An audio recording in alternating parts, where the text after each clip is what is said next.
Hi guys, happy Sunday. Sunday special మీ ఇంట్లో ఏం చేసుకున్నారో కమెంట్ చేయండి. నేనైతే సింపుల్ ఫిష్ కర్రీ చేస్తున్నాను. ఎలా చేయాలో చూద్దాము. సో దానికోసం ఫస్ట్ 2 చిన్న సైజ్ ఆనియన్స్ ఇంకా పచ్చిమిర్చి తీసి పెట్టుకోండి. తర్వాత నువ్వులు ఇంకా మెంతులు, ఈ ఒక ఎండుమిర్చి ఇది ఫ్రై చేసి పక్కన పెట్టుకోవాలి. తర్వాత కొద్దిగా చింతపండు.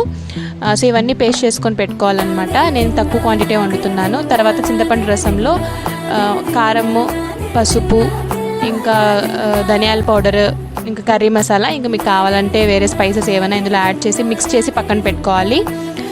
తర్వాత ఫిష్ నీట్గా కడిగి పక్కన పెట్టుకున్నాను. నేనైతే మంచి పీసెస్ అన్నీ ఫ్రై కోసం పక్కన పెట్టేశాను.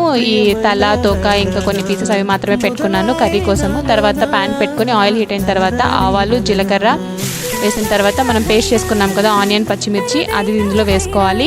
అది కొద్దిగా బాగా ఫ్రై అయిన తర్వాత కొద్దిగా కరివేపాకు వేసుకుంటున్నాను. తర్వాత అల్లం వెల్లుల్లి పేస్ట్, ఈ పచ్చివాసన అంతా పోయిన తర్వాత ఒక టొమాటో, చిన్న సైజ్ టొమాటో కట్ చేసి పెట్టుకున్నాను. టొమాటో అంతా బాగా మగ్గిన తర్వాత మన చింతపండు పేస్ట్లో స్పైసెస్ అన్నీ వేసి పెట్టుకున్నాం కదా, అది వేసుకోవాలి. తర్వాత నువ్వులు ఇంకా మెంతు పౌడర్ చేసుకున్నాం కదా, అది కూడా ఇందులో వేసేసేయాలి.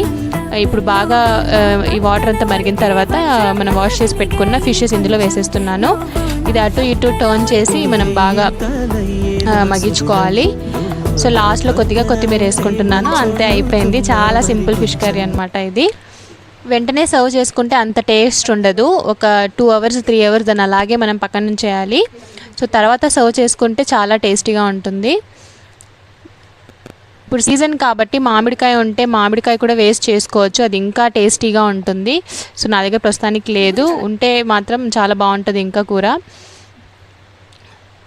సూపర్గా ఉంది, చాలా బాగుంది. మీరు కూడా ఒకసారి ఇలాగా ట్రై చేయండి. వీడియో నచ్చితే లైక్ చేయండి, షేర్ చేయండి, ఇంకా కమెంట్ చేయండి. Bye bye.